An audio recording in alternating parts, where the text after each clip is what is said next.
Ya, dilaporkan saja. Setelah ijazah nanti dilaporkan, nanti skripsinya dilaporkan. Setelah itu kakaknya dilaporkan. Setelah itu KTP-nya dilaporkan. Setelah itu SIM-nya dilaporkan. Terus nanti sertifikat tanah rumah dilaporkan. Tak layani dengan baik. Sebuah kalimat pendek bisa jadi palu godam paling mematikan bagi kegaduhan yang dibangun di atas kebencian. Tak ladeni, dua kata dari Jokowi itu bukan sekadar diam, tapi tamparan telak bagi mereka yang berkoar tanpa dasar, memfitnah tanpa bukti, dan mencaci seolah negeri ini milik mereka sendiri. Karena dalam budaya Jawa, diam bukan berarti takut. Justru diam adalah ujian kesabaran tertinggi saat seorang satria menahan diri untuk tidak mengotori tangannya dengan lumpur yang dilemparkan oleh mereka yang bahkan belum tentu tahu di mana letak medan juang yang sebenarnya. Dan bagi Rismon Sianipar yang menggembor-gemborkan isu ijazah palsu seolah ia jaksa tunggal Republik ini, dua kata itu adalah isyarat bahwa Jokowi tidak akan turun ke kubangan demi meladeni nyinyiran penuh dendam politik. Tapi jangan salah sangka, saat waktu dan tempatnya tepat, seorang satria akan turun. Bukan untuk membalas, tapi untuk menegakkan kebenaran dengan kepala tegak. Sudah lebih dari 10 tahun menjabat sebagai presiden, membawa Indonesia melewati krisis demi krisis, membangun infrastruktur dari pinggiran, dan menjaga stabilitas nasional. Masih saja ada yang sibuk ngubek-ngubek ijazah. Seolah-olah bangsa ini akan runtuh hanya karena secarik kertas legalitas pendidikan seseorang. Padahal yang paling krusial bukan kertasnya, tapi kerja nyatanya.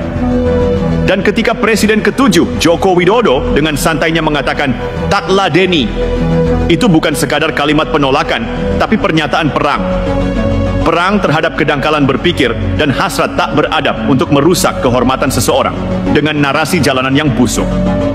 Dalam bahasa Jawa, tak ladeni bukan berarti lari. Bukan pula sikap menolak bertanggung jawab, justru sebaliknya. Tak ladeni adalah pernyataan kesiapan untuk menghadapi. Siap menerima tantangan, siap bertempur.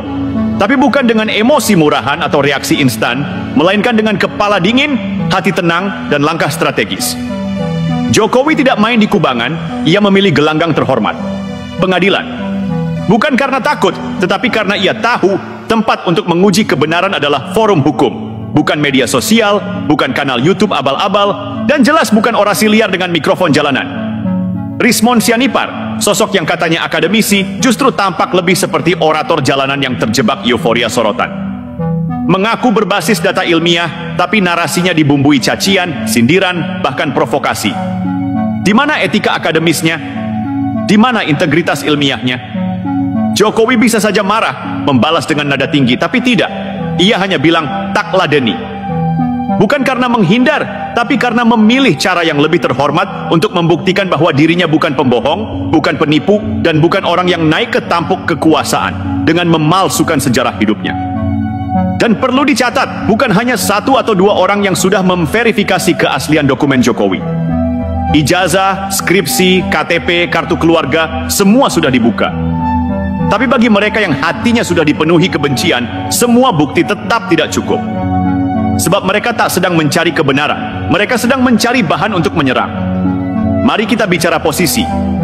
Jokowi bukan lagi kepala desa yang bisa ditekan. Ia adalah mantan Presiden Republik Indonesia.